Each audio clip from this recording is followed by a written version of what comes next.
తాకట్లో ఉన్న మీ బంగారాన్ని విడిపించి ఆ రోజు ఆన్లైన్ రేటుకి కొంటాం. Sharma gold company. Suman TV వీక్షిస్తున్న ప్రేక్షకులందరికీ కూడా కార్తీక పౌర్ణమి శుభాకాంక్షలు. యాదేవి సర్వభూతేషు లక్ష్మీ రూపేణ సంస్థిత. నమస్తశ్యై నమస్తశ్యై నమస్తశ్యై నమో నమః. పౌర్ణమి అంటేనే మామూలుగానే మనందరికీ చాలా ఇష్టము. అందులో కార్తీక పౌర్ణమి అంటే చాలా విశేషంగా జరుపుతూ ఉంటాము. చంద్రుడికి కృత్తికా నక్షత్రం చాలా దగ్గరగా ఉన్న రోజు కాబట్టి దీన్ని కార్తీక మాసమని, అలాగే కార్తీక పౌర్ణమని కూడా మనం చెప్పుకుంటూ ఉంటాం. అసలు దేవాలయాలన్నీ కూడా కిటకిటలాడిపోతూ ఉంటాయి ఈ కార్తీక పౌర్ణమి రోజు. ప్రత్యేకించి జన్మజాతకంలో ఎవరికైనా చంద్రుడు హీనంగా ఉంటే ఈ కార్తీక పౌర్ణమి పూజా విధానం జరుపుకోవడం వల్ల చంద్రుడి యొక్క కృప లభిస్తుందని కూడా చెప్తూ ఉంటారు. అలాగే జ్వాలాతోరణం చేస్తూ ఉంటారు శివాలయాల దగ్గర. అంటే చూడండి, ఒక 2 స్తంభాలు నాటి గడ్డి పైన కట్టి వాటికి నిప్పు పెట్టి చాలామంది దాని కింద నుంచి ఒకసారి 2 సార్లు నడిచి వస్తూ ఉంటారు. దీన్ని జ్వాలాతోరణం అంటారు. ఇది గరళాన్ని మింగిన శివుడు, అమ్మవారు చెప్తారనమాట, ఏం కాదు మీరు ఆ గరళాన్ని మింగండి అని చెప్పినప్పుడు ఆయన స్వామివారు గరళాన్ని మింగుతారు. ఆ గరళాన్ని మింగిన తర్వాత ఈ కంఠంలో భద్రపరుస్తారు. ఆ విజయానికి సంకేతంగా అమ్మవారు జ్వాల వెలిగించి ఆ కార్తీక పౌర్ణమి నాడు ఆ జ్వాల కింద నుంచి వచ్చి వెళ్ళారట. అందుకని దీన్ని జ్వాలాతోరణం అంటారు. జ్వాల తోరణంగా ఉంది కాబట్టి దీన్ని జ్వాలాతోరణము అంటారు. ఈ కార్తీక పౌర్ణమి యొక్క విధి విధానాలు ఏమిటి? కార్తీక పౌర్ణమి రోజు ప్రత్యేకించి నదీ స్నానము. చాలామంది, మీకు ఎవరికైనా నది దగ్గరగా ఉంటే తప్పకుండా నదీ స్నానం చేసే ప్రయత్నం చేయండి. లేని పక్షంలో సూర్యోదయాత్ పూర్వమే లేవడము, చక్కగా స్నానాది కార్యక్రమాలు ముగించుకోవడము, బ్రాహ్మీ ముహూర్త సమయంలోనే తులసి కోట దగ్గర పూజ చేసుకొని 365 ఒత్తులు చక్కగా వెలిగించడము ఉదయం.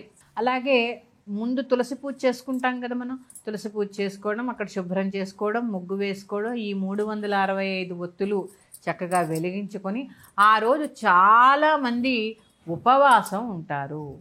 ఉపవాసం అంటే నేను మళ్ళీ చెప్తున్నాను, ఒక పండో ఫలమో తీసుకోండి, చక్కగా భగవంతుడి ధ్యానంలో చక్కగా ఓ పంచాక్షరి మంత్రమో లేదా అష్టాక్షరి మంత్రాన్నో చక్కగా ఆ మననం చేసుకుంటూ ఆ ఉపవాసాన్ని పూర్తి చేయండి. అంతే తప్ప ఆహారం మీద ఎక్కువ శ్రద్ధ పెట్టకుండా, కార్తీక పురాణం చదువుతూ ఉంటాం కాబట్టి ఎలాగా ఈరోజు ఉపవాసం చేసి కార్తీక పురాణాన్ని కనుక మనం వింటే మన పాపరాశి అంతా కరిగిపోతుందని కూడా చెప్తూ ఉంటారు. ఇక ఉపవాసం ఉంటాం. చాలామంది సాయంత్రం దాకా ఉపవాసం ఉండి నక్షత్ర దర్శనం చేసుకొని భోజనం చేస్తూ ఉంటారు. కొంతమంది పూర్తి ఉపవాసం ఉంటారు. అది వారి వారి ధర్మాలని బట్టి చేస్తూ ఉంటారు. ఈరోజు ప్రత్యేకంగా శివకేశవులకి భేదం చూపకుండా చక్కగా కార్తీక పౌర్ణమి నాడు సాయంత్రం వరకు ఉపవాసం ఉండి సత్యనారాయణ వ్రతం చేసుకుంటూ ఉంటారు. చాలా ప్రాంతాల్లో ఇది చేస్తూ ఉంటారు.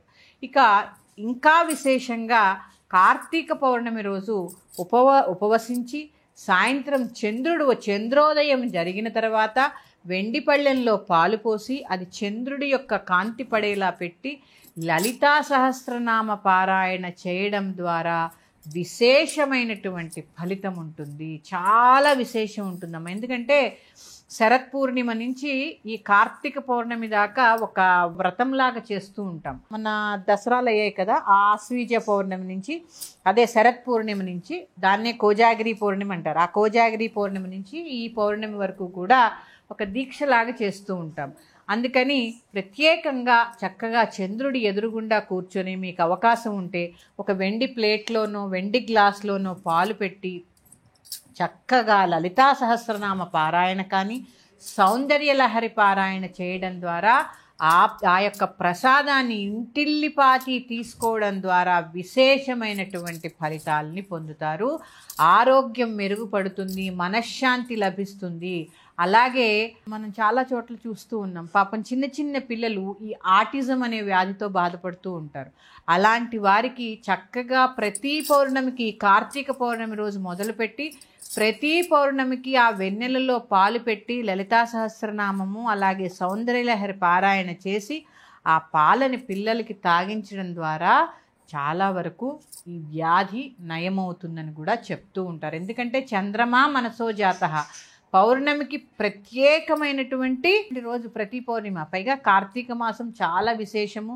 అలాగే కార్తీక పౌర్ణమి ఇంకా విశేషము. నేను మీకు చెప్పాను, ఇదంతా కృత్తికా నక్షత్రం, అగ్ని సంబంధిత నక్షత్రము.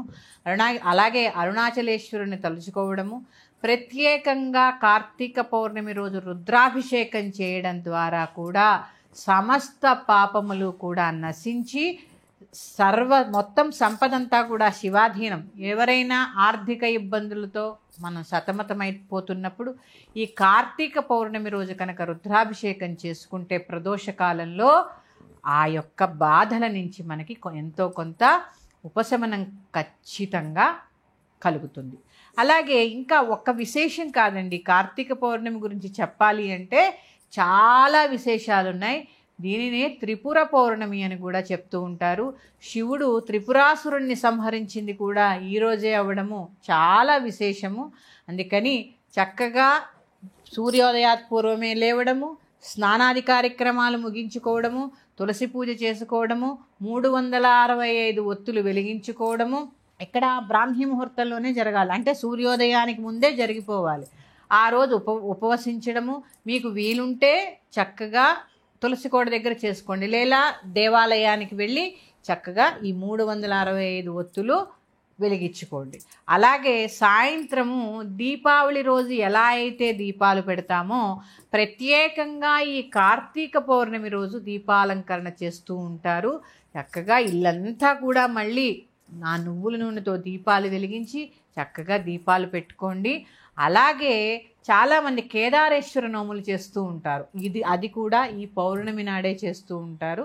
కొన్ని సందర్భాల్లో కొంతమంది ఈ కార్తీక మాసంలోనే సోమవారం నాడు కానీ ఏకాదశి నాడు కానీ అలా వారి వారి వీలుని బట్టి ఈ కేదారేశ్వర నోము కథలో ఎలా ఉంటుందో తెలుసా అండి?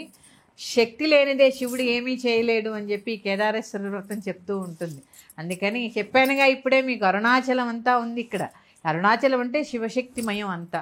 ఎందుకంటే చాలామంది కేదారేశ్వర నోములు చేస్తూ ఉంటారు. అందరూ చేయాలని ఏం లేదండి, వారి వారి యొక్క సాంప్రదాయాన్ని బట్టి వారి ఇంటి ఆచారాన్ని బట్టి నిర్వర్తిస్తూ ఉంటారు. ప్రత్యేకించి ఈరోజు చక్కగా విశేషంగా లలితా సహస్రనామ పారాయణ మీకు ఎన్నిసార్లు వీలైతే అన్నిసార్లు చక్కగా చేసుకోండి. ఇంటి నిండా చక్కగా దీపాలు పెట్టుకోండి, తులసి పూజ చేసుకోండి. అలాగే ఎవరైతే ద్వాదశి నాడు ఉసిరి దీపాలు వెలిగించుకోలేకపోయారో వారి పౌర్ణమి రోజు చక్కగా మళ్ళీ ఆ ఉసిరి దీపాలని వెలిగించుకుంటారు. అలాగే చక్కగా ఉసిరి పూజ, తులసి పూజ కూడా ఈ పౌర్ణమి నాడు చేసుకుంటూ ఉంటారు. మీకు బ్రాహ్మీ ముహూర్తంలో కుదరని పక్షంలో ప్రదోషకాలంలో చక్కగా అభిషేకాది కార్యక్రమాలు చేసుకోవడం కూడా చాలా విశేషమైనటువంటి ఫలితాల్ని ఇస్తూ ఉంటాయి. అలాగే చెప్పాను కదా, ఖచ్చితంగా ఈరోజు చంద్రుడి ఎదురుగుండా కూర్చొని చక్కగా లలితా సహస్రనామ పారాయణ, అలాగే సౌందర్యలహరి మీకు వస్తే లేదా వినండి. లలితా సహస్రనామం మాత్రం చక్కగా చదువుకోండి. అమ్మ యొక్క కృపకు పాత్రులు కండి. ఈ కార్తీక పౌర్ణమిలో మనం చాలా విశేషాలు చెప్పుకుంటూ ఉన్నామమ్మ. కానీ ప్రత్యేకించి కార్తీక పౌర్ణమి రోజు దానము, దీపదానము, స్వయంపాక దానము, అలాగే అన్నదానం కూడా చేస్తూ ఉంటారు. ఈ దానాల ద్వారా సాలగ్రామ దానాలు చాలా చాలా చాలా విశేషము. ఈ యొక్క దీపదానము, ఉసిరి దీపదానాలు చక్కగా బ్రాహ్మణుడికి చక్కగా స్వయంపాకము, వస్త్రదానము ఇవన్నీ చేయడం ద్వారా ఉపవసించి దానం చేసి చక్కగా లలితా సహస్రనామ పారాయణ చేసుకుని శివాభిషేకం చేసుకుని ఆ ప్రసాదాన్ని నివేదించి భోంచేయడం ద్వారా సకల పాపరాశి కరిగి మనకుండే కర్మలన్నీ, పాపరాశి అంటే చాలా వరకు కర్మ కరిగిపోయి ఆ యొక్క భగవంతుడి యొక్క కృపకి తప్పకుండా మనం పాత్రులమవుతాము.